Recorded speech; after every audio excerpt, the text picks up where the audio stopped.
Welcome to the Human Capital Innovations Podcast, your go-to source for personal, professional, and organizational growth and development. We hope you tune in often for all things people management, organizational development and change, organizational leadership, and social impact related.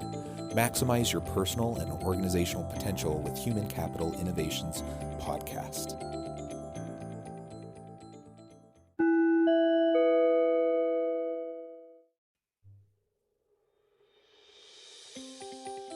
Welcome to the Human Capital Innovations Podcast. In this HCI podcast episode, I talk with Dr. Ronke Dosumu about the reasons why women are quitting the race to the C-suite and what to do about it.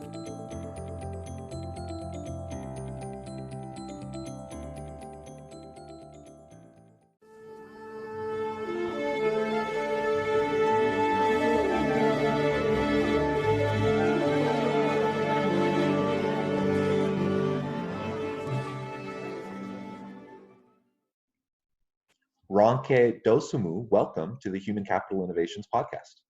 Thank you so much. It's nice to be with you. Yeah, thank you. Thank you for taking time out of your busy schedule. It's a pleasure to meet you and to have a chance to talk. It was fun having a chance to chat in the pre-interview just a bit, and I look forward to getting to know you better.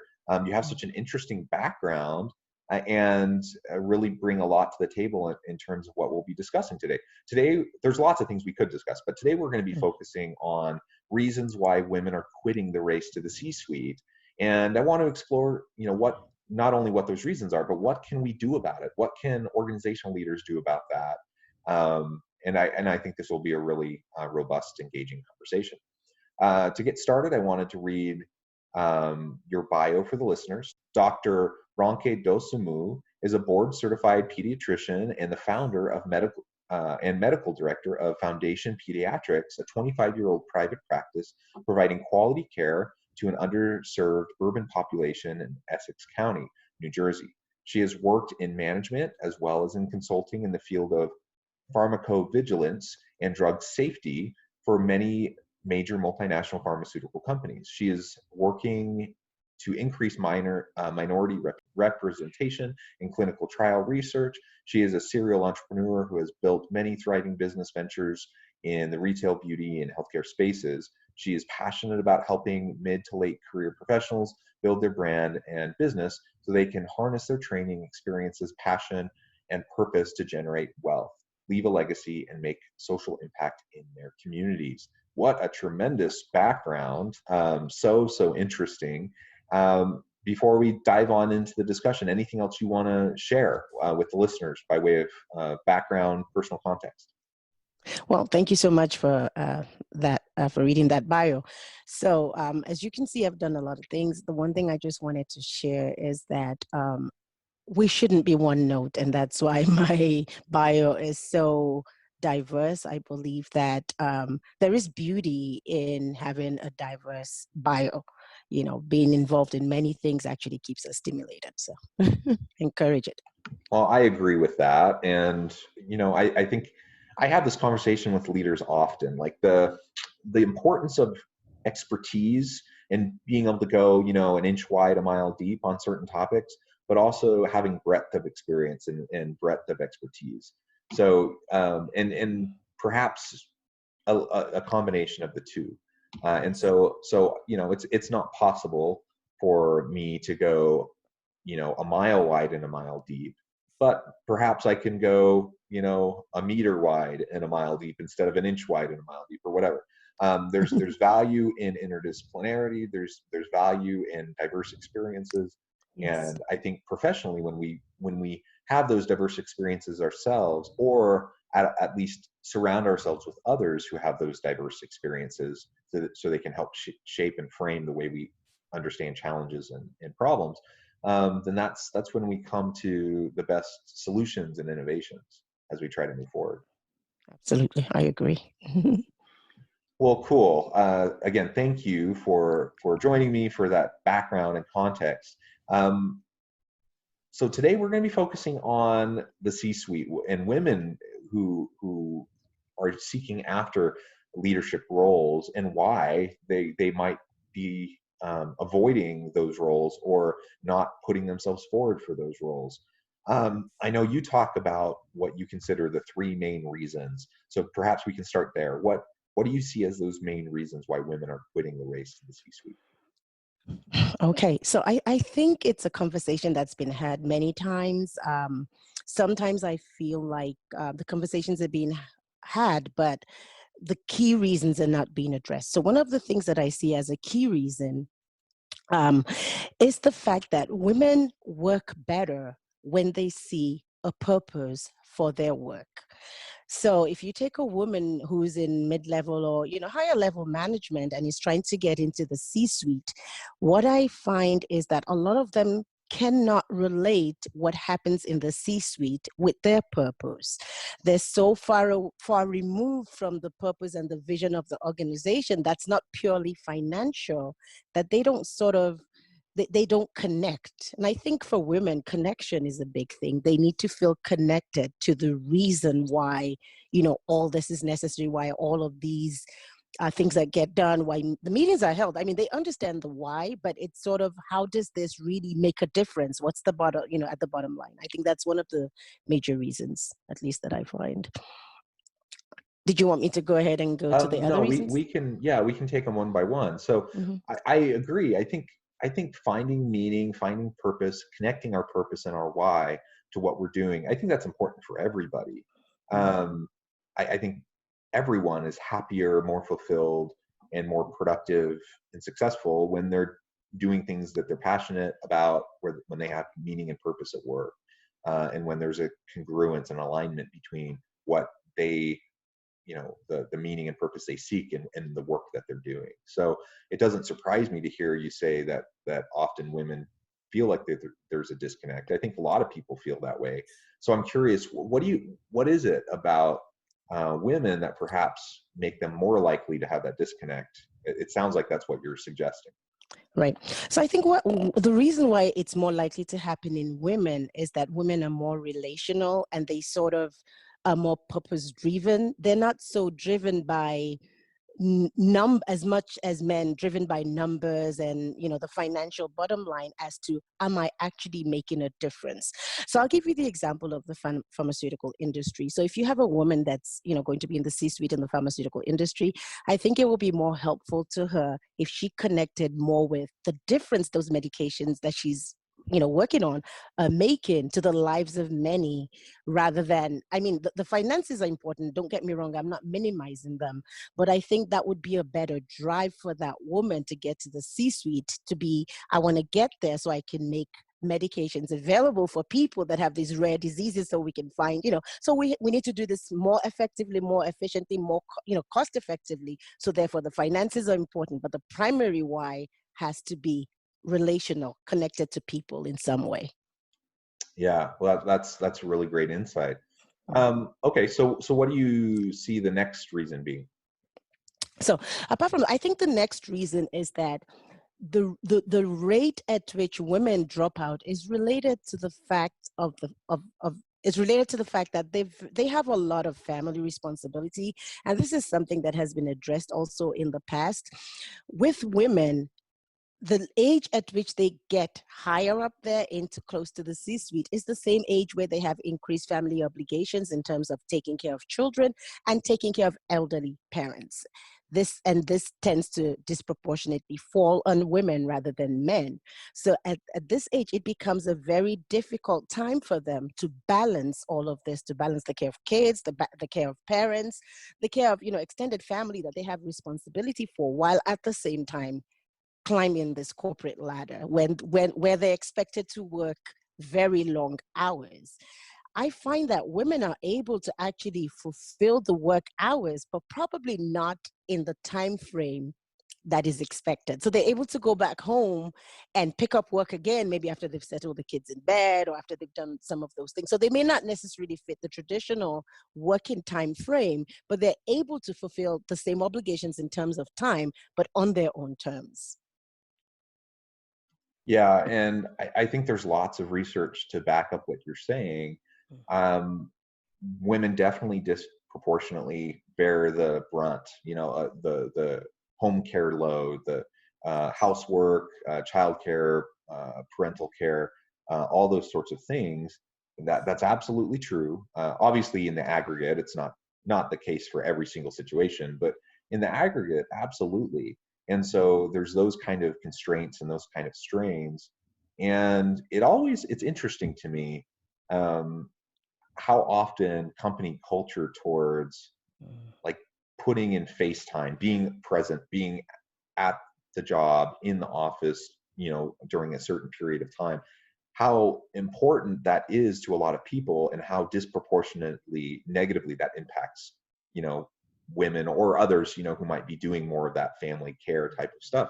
Again, it has nothing to do with performance. If they're Yeah. not performing, they shouldn't be in the role. But if they can perform, but they just need a little bit of schedule flexibility, they need to be able to maybe work a little bit earlier in the morning, work a little bit later at night. They need to be able to take some work home with them, and not being held to really an arbitrary kind of uh, this cultural standard of like the traditional workplace of what it means to be a leader and being physically present in an office space. It's an interesting thing, and I think women, that have to deal with that more than men generally have to deal with it.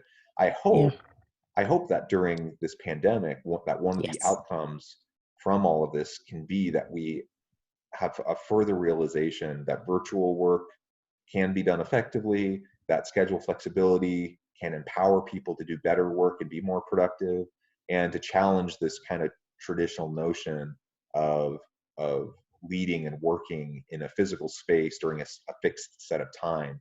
I hope we can disrupt all of that and help people really look for what's really most effective.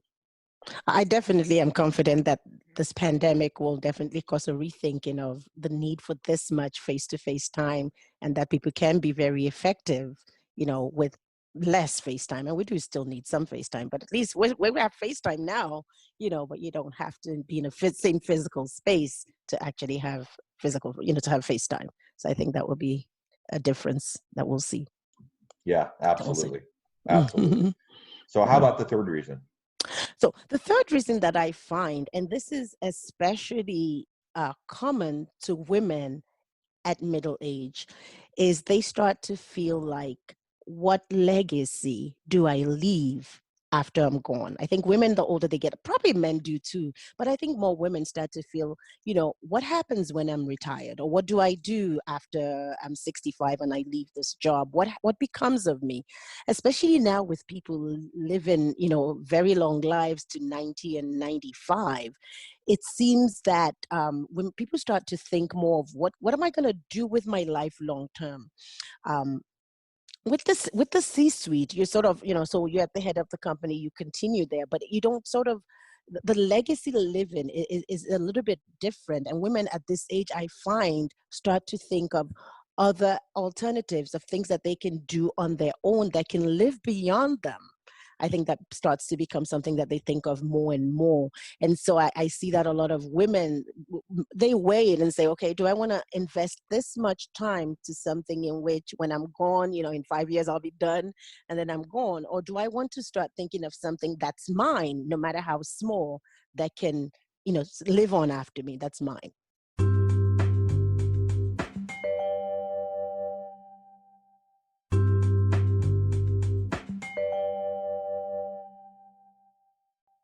Yeah, that's interesting. Legacy, I think, is important for everyone. But again, you're suggesting that perhaps for females in the aggregate, that's a little bit more of an important driver, Hmm. and so we have to consider that.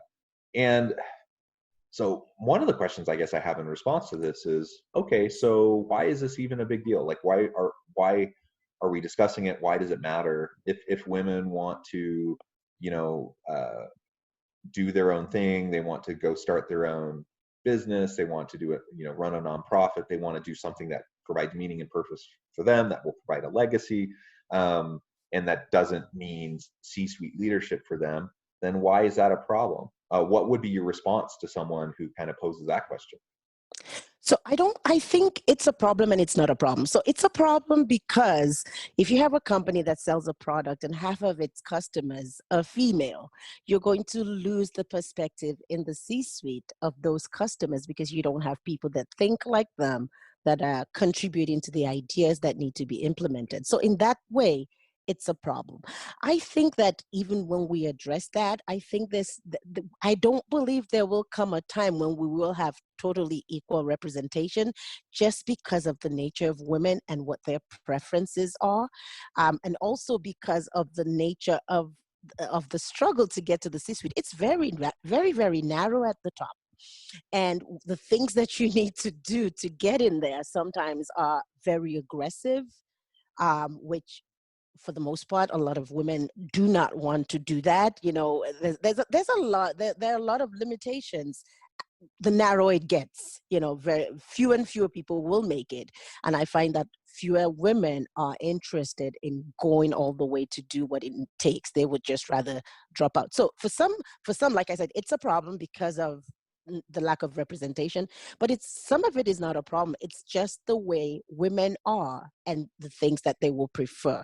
So what I would suggest for people, for companies, is it might be a time to start actually polling your women. If you have people that you think are eligible for the C-suite, but you think that they're not really interested in going for it, they might make your next people that you could you could help them fulfill their vision of an alternate business where they run, and they could become your vendor, they could become suppliers to you. They already know your process. You can outsource to them. And that way you still have them as useful.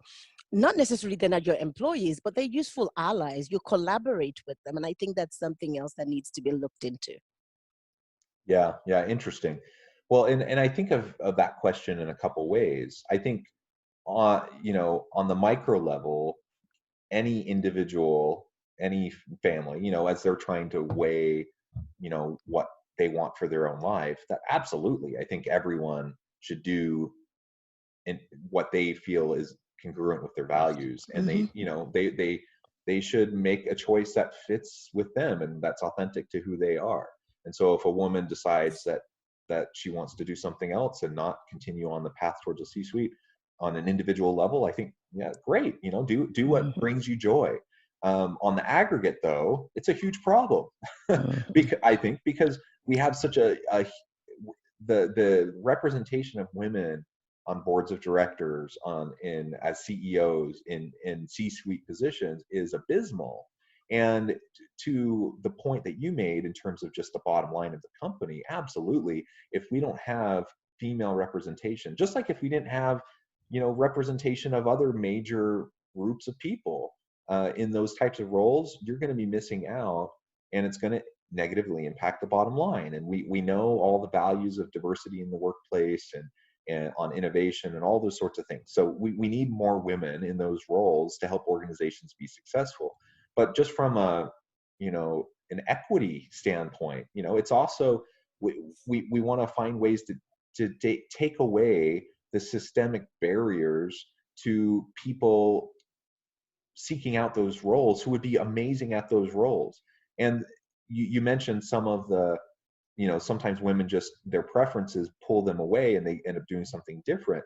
Well, part of what I wonder is, you know, I have to admit, you know, my attitude would be much the same. I have zero desire to try to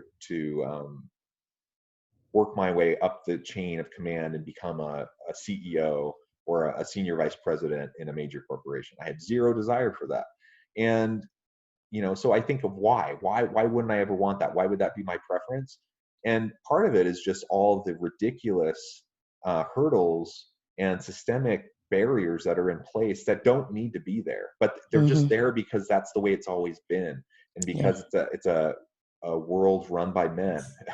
And so, you know, part of what I wonder is how can we start to break down those unnecessary barriers. Some of it's inevitable. Like you said, it's a funnel. So the higher up you go, the fewer positions there are and the harder it gets. I get that. But there are also barriers that can be removed that aren't necessary, that actually negatively impact an organization. They don't help the organization. And especially if they're unnecessarily screening out a whole group or multiple groups of people that won't even apply for a position because they don't want to have to deal with those obstacles, those barriers that they recognize just are a distraction. They, you know, not why they would want to be doing the job. yeah, I think there's a lot organizations can be doing and should be doing to try to think carefully about this issue, to be more inclusive, have more diversity, not just gender diversity, but racial, ethnic diversity, Mm-hmm. all sorts of and different forms of cognitive diversity. Like we need to embrace that. And certainly for women, we would, as a society, I fully believe that we would be doing better with greater female representation and leadership roles in organizations. Yeah. So what do you think? What are some things that organizations can do, that leaders can do, to break down the systemic barriers and encourage and support more women to take on these roles? So, yeah, that's a great question. So I believe that the C-suite differently from the boardroom. I think that women in boardrooms should be happening more now, because that's not something really that requires that you climb this ladder, or those women should be appointed now. And I think that if it starts from the boardroom, it'll trickle down to the C-suite. I think right now it's being looked at the other way, like, when women get to the C-suite, then they can come on boards. But I think if it was done in reverse, you appoint women who have other businesses, maybe not necessarily in um, in these bigger companies with C-suite experience, but women that have other experiences into the boardroom. They bring the perspective, a different perspective to the boardroom. I think if that started to happen, the board starts to think differently. The C-suite will start to think differently. And I think approaching it that way might be easier, or might work better than trying to approach it the other way right now through, the C-suite first. So I think boardroom first and then C-suite. That's one way that I think that could work. The other thing that I think should happen is people should be assessed more on performance than on number of hours that are put in. So if I'm able to get the work done in 10 hours, I should get the job, not the person that spends 16 hours but does less. So the way we assess value or performance needs to fundamentally change. And also, I think putting more emphasis on soft skills will also help women, because women have more soft skills than they have hard skills. This is generalization, of course, and men seem to be better on the hard skills. So I think putting, more emphasis on soft skills will also help develop more women leadership. Those are the two things I can think of. Yeah, I mean, great tips. And I agree about the boardroom, by the way. I think there really is no reason, no good excuse to have such horrible representation in boards. Yeah. And so that needs to be fixed. That can be fixed. That's a pretty easy fix, frankly. Mm-hmm. And once you do that, then the trickle down effect can be tremendous. And it provides examples, right? It gives other women in the organization who perhaps are earlier in their careers, they're at lower levels, but they can see these powerful, successful women on their Yeah. board, and it gives them an example of what they could strive for, and how they can see how that person finds meaning and purpose in their work, Yeah. and then they can start to shape their career around those similar types of efforts. So Yes. I think that's so easy to do right away Yeah. if we just make that our intention, right? Mm-hmm.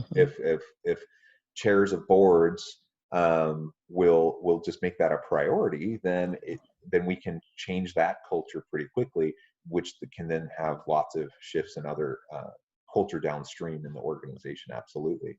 Yeah. Um, and I think overall, we probably don't have the time today to go into greater detail on other systemic types of issues that can be addressed. But I, as long as organizational leaders are being thoughtful about this, Mm-hmm. and they question, like, why are we doing things this way? Why is this policy in place? Why do we have this cultural norm in our workplace? Why Yeah. do we have this expectation, that expectation? Mm-hmm. um, if we can just challenge those things and create a safe space where people can feel free to voice Yeah. concerns, and have some productive, constructive dissent around those types of issues, then we can disrupt those negative systems, And you're absolutely right in relation to performance. Like a more merit-based system that doesn't reward someone for the number of hours they sit in their office, but actually what they produce, like what they accomplish.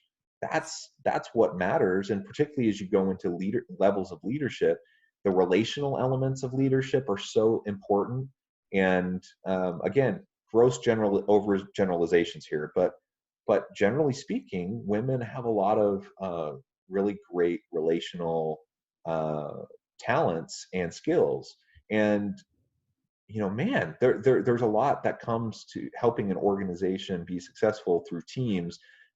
As a leader, as you build and develop those sustainable relationships of trust and open communication over time. And so rewarding women and anyone for better performance, not tied to the hours that they spend, not tied to the face time that they spend in the office, because that's going to negatively disproportionately hurt women and others who have those home care types of issues like we already discussed. Well, it has been a real pleasure talking with you. The time has flown and we're about out of time. But before we close today, I wanted to give you the last word and just give you a chance to share with listeners how they can get connected, find out more about what you're doing, and reach out, if they need your help. Great. So you can reach me. My website is mavenceo.com or info@mavenceo.com would also be the email address. And I'm here to help you. If you're thinking of moving the ladder from the C-suite to the business suite, or if you're thinking of a way of negotiating yourself and establishing your brand, even in your company, so that you can have a better experience as an employee, I'm here to help. And I look forward to hearing from you. Excellent. Thank you. Well, it has been a real pleasure. I really hope that perhaps we can have a chance to talk again soon. And I hope listeners will reach out, get connected, find out what you can do for them. And I hope everyone stays healthy and safe, that everyone can continue to find meaning and purpose at work each and every week. And I hope everyone has a great, wonderful week. Thank you.